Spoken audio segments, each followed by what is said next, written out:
Webcast is now starting. All attendees are in listen-only mode. Hello and welcome to the PHRN Wednesday webinar. Today we're very lucky to have Professor Annette Braunack-Mayer, who is the head of School of Health and Society, Professor of Ethics, School of Health and Society, Faculty of Sciences of the University of Wollongong, and she's going to give us a talk, the talk that she gave at the PHRN's Australian Data Future Symposium in Sydney last year. The title is An Ethical Perspective, Who Should We Trust to Use Australia's Publicly Funded Data? We're very much looking forward to hearing this because I know it was a very interesting presentation back in November, so I'm looking forward to hearing it again. For those of you who are listening in, we will take questions at the end of the presentation. If you would like to make a question, please type your question in the question box and I will read it out and get Annette to answer at the end. Over to you, Annette.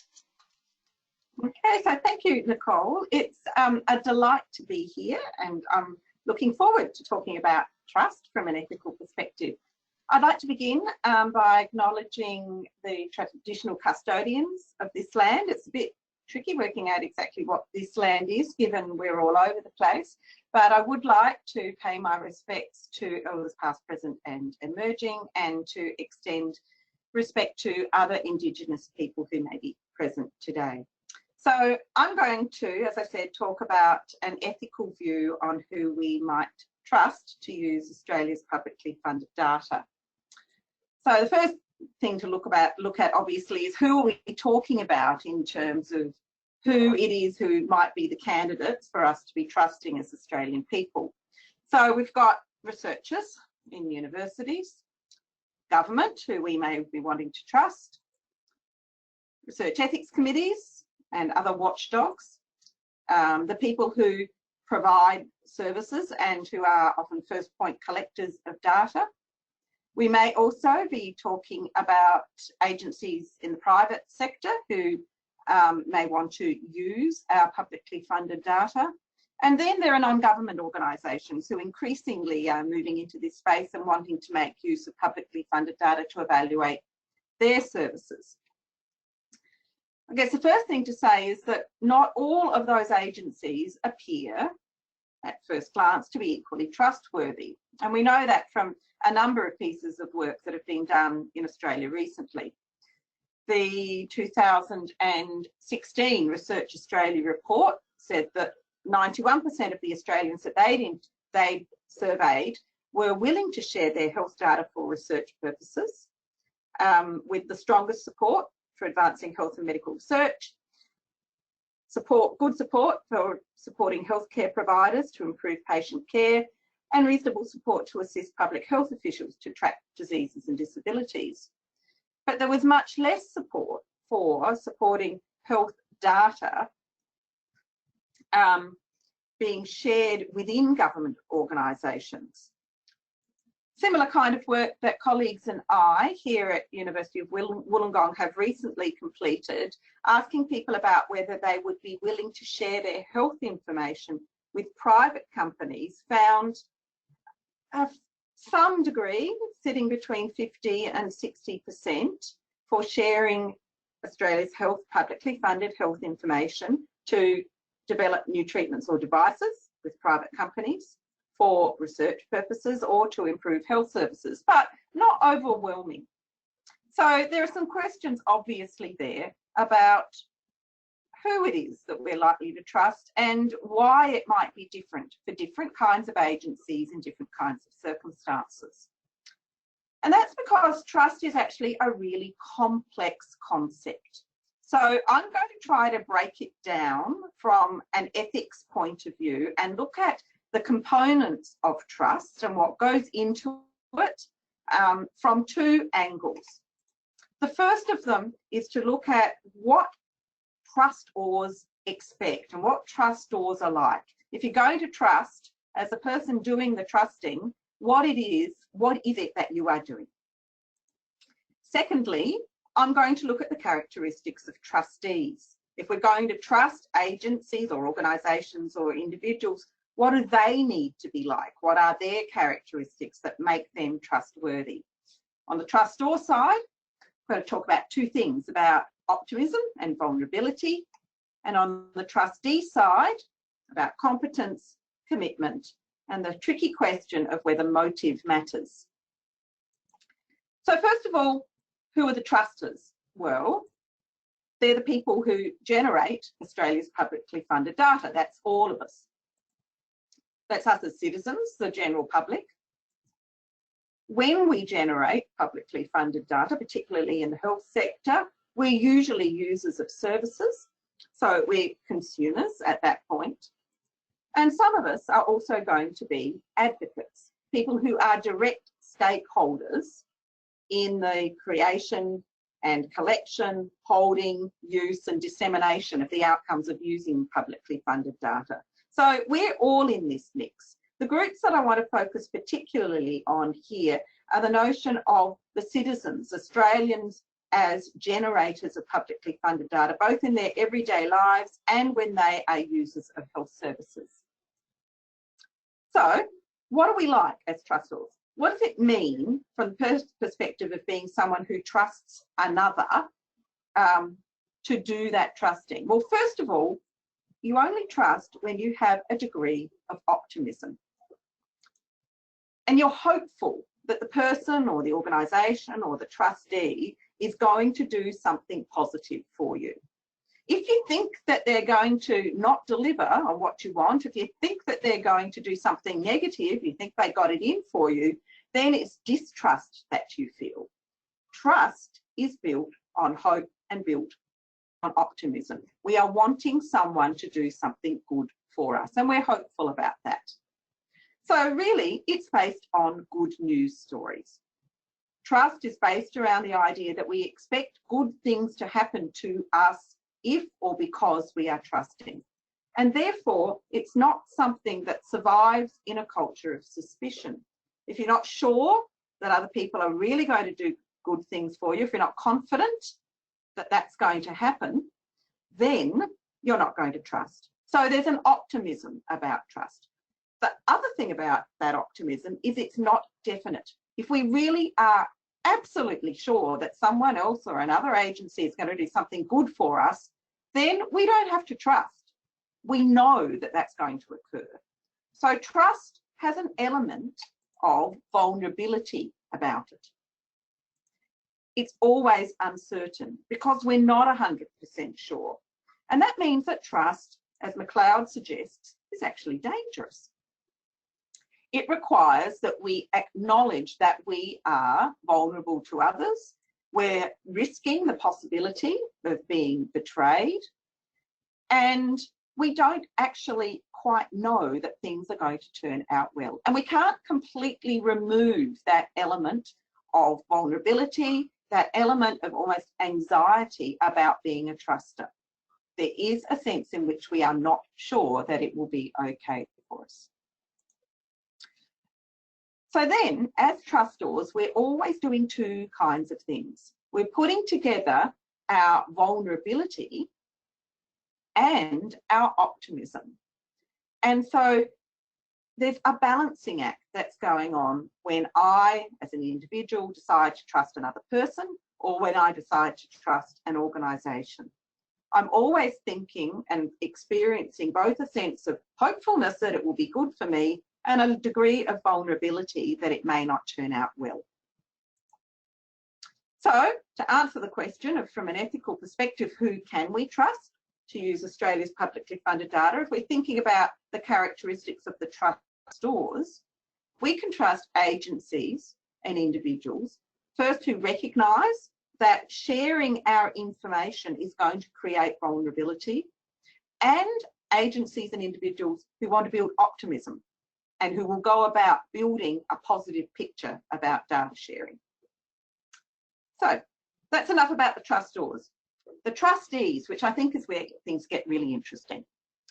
So if you're a trustee who is trusted, then it means that you're trustworthy.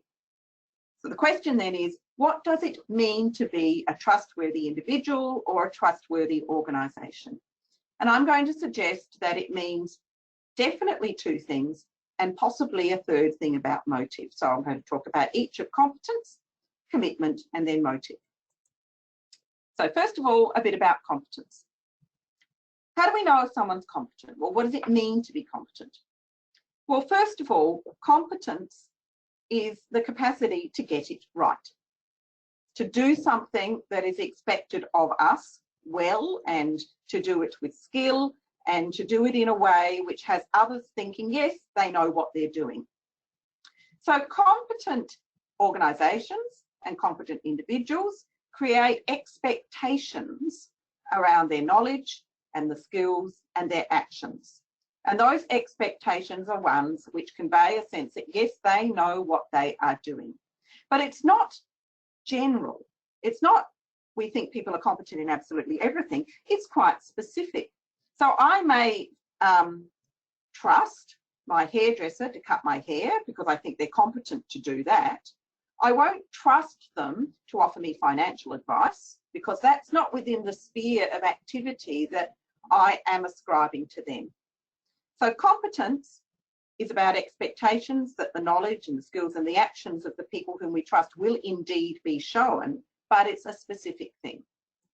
In the specific area of sharing data, what might those things be? Well, they'll involve at least displaying an appropriate way of collecting information, showing that information is stored well, providing access to individuals to their own information if they want it, and using and disclosing information as the organisation or the individual specifies.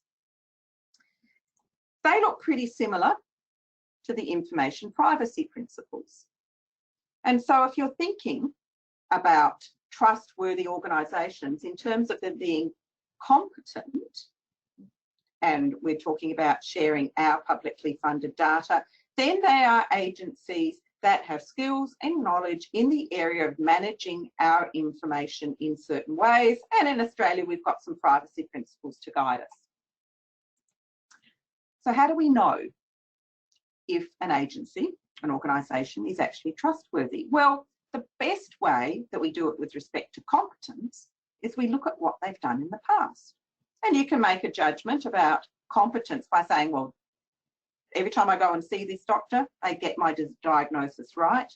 Every time I engage with this public organisation, say if I engage with the tax office, they can find my records. So we look at what has happened in the past. And one of the challenges that I think we face in Australia in assessing the trustworthiness of organisations, particularly government organisations, is that they don't always get it right when we look at what they've done before. And here are some examples. So we've got the Bureau of Stats having its website hacked when they launched our first electronic census. Medicare data being released and then being found to be identifiable and therefore not anonymous in 2017. And in 2016, the Red Cross Blood Service admitting that personal data breaches had affected about 500,000 donors. So people in Australia, I think, look at these kinds of things and say, we can't trust them. And what they're picking up then is that they're not trustworthy because they don't appear to be competent. They don't appear to know what they're doing. And we found similar sorts of things in the survey that we did recently, asking people about whether they were willing to share their health information with private companies. Now, bearing in mind that this was a survey about people's views about sharing with the private sector, we got comments about their views on whether the public sector could manage information well. So, for example, at the end of the survey, someone wrote, the current government's record of online information processing has not been good. Look at what happened with the census. Government's not very good at stopping anything in the past. We have bins full of census papers.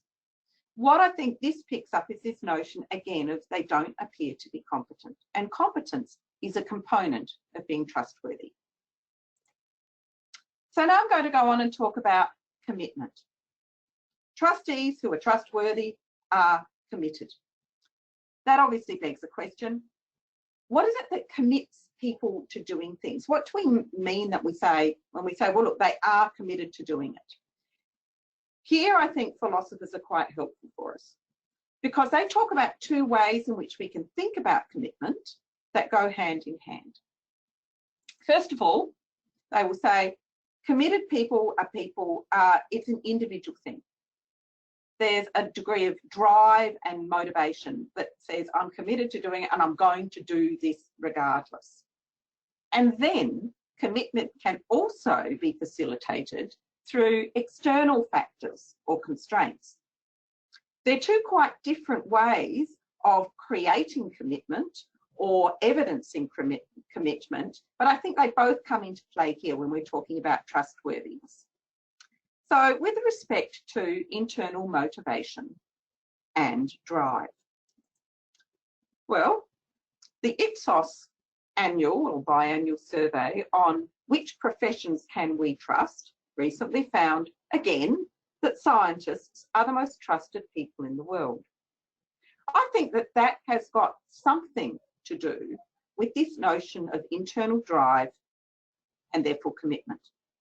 There's a sense in which those groups at the top, scientists, doctors, teachers, the most trustworthy in the Ipsos survey, are professions who really believe in what they are doing.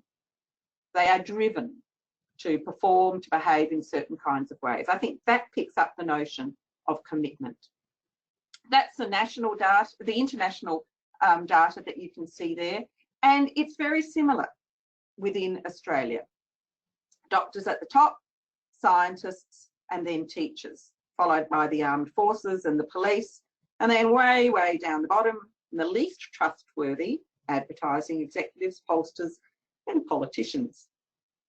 Some of this, of what is going in here to make up trustworthiness, I think is about individual commitment, drive to do things. So commitment is partly about internal motivation and drive. I've included this particular slide from this remarkably reputable source, which is a Reader's Digest survey of 2014 that asked Australians, who do you think are the most trustworthy Australians? This is their suite of pictures.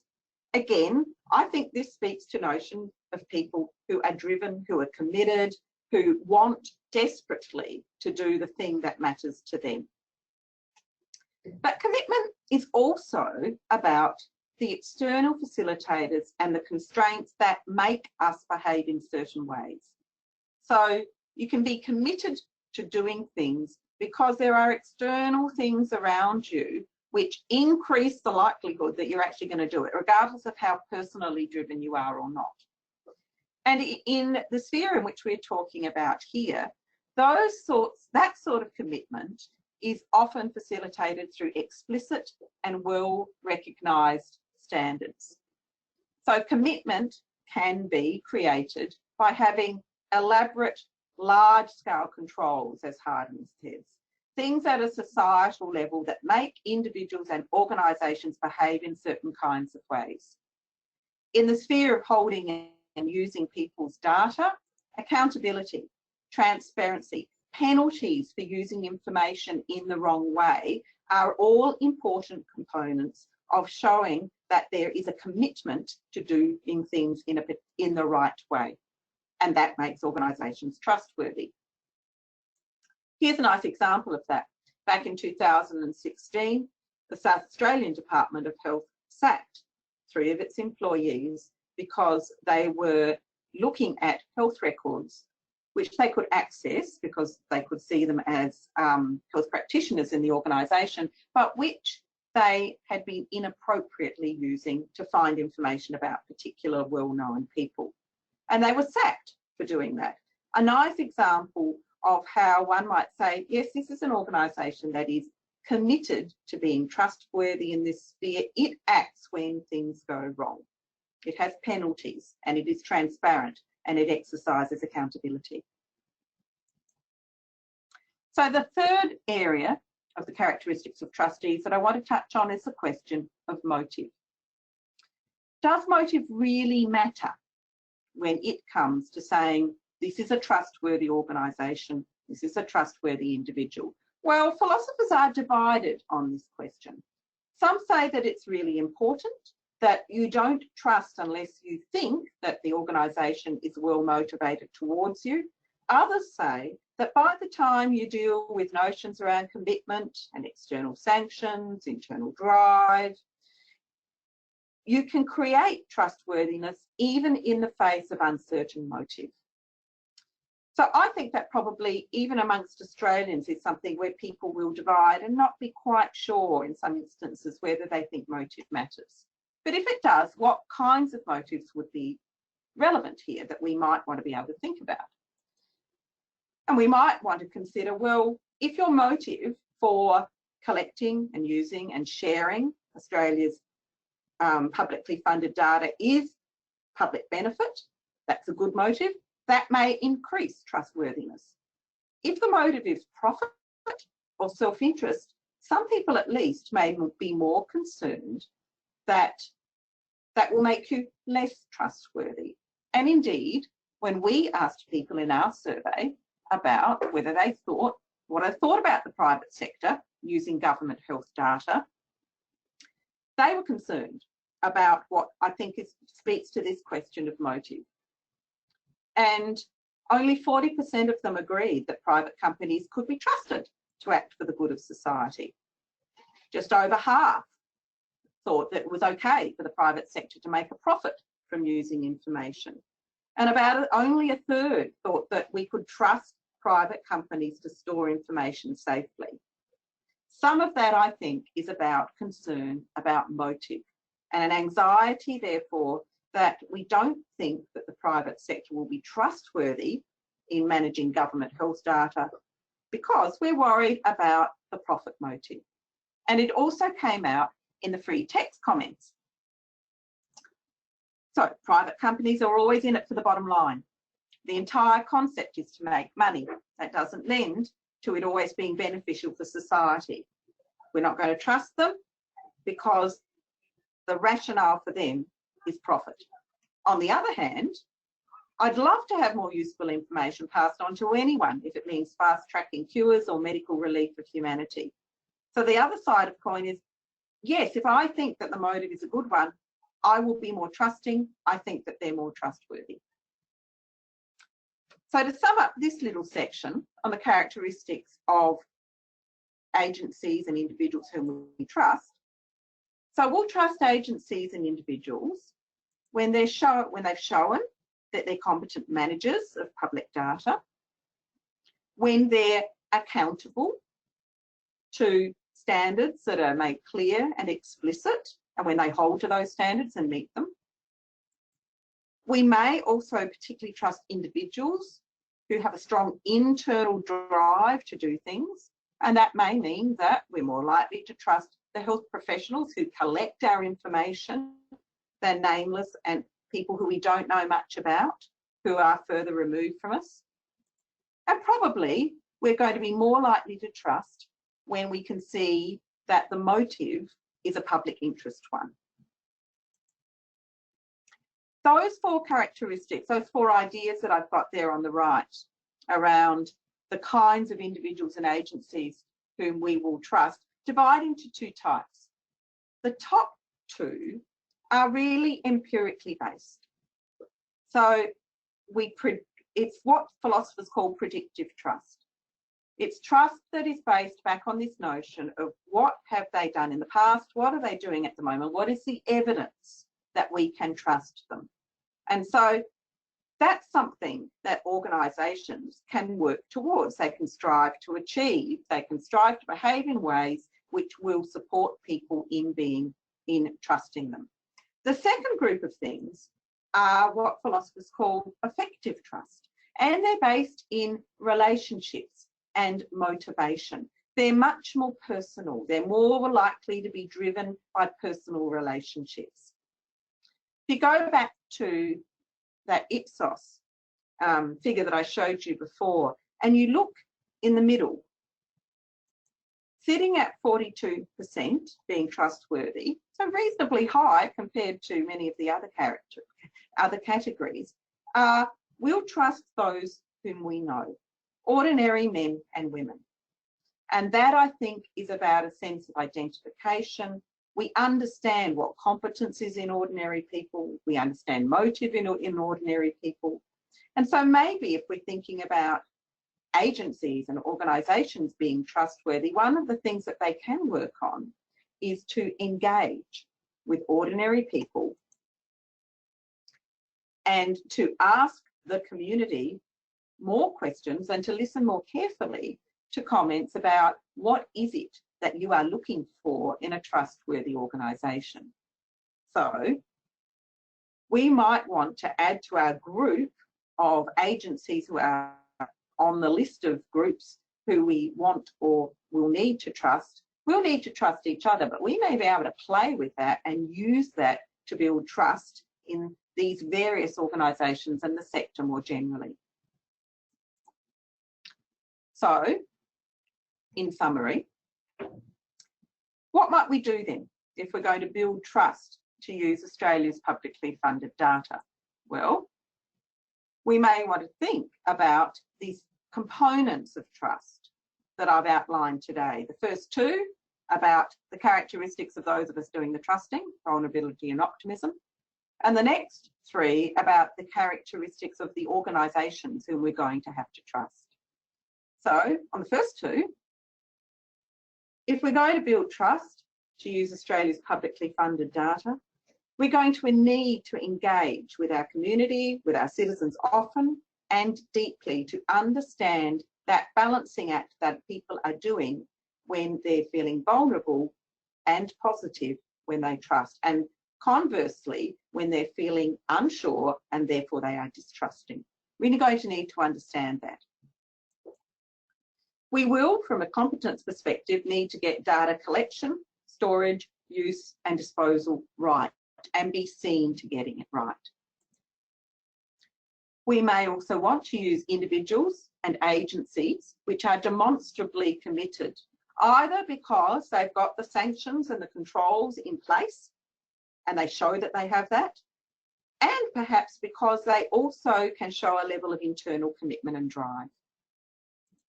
And we may want to be cautious about sharing data when there is at least a perception that a motive of public benefit or public good may be in doubt. So thank you all very much.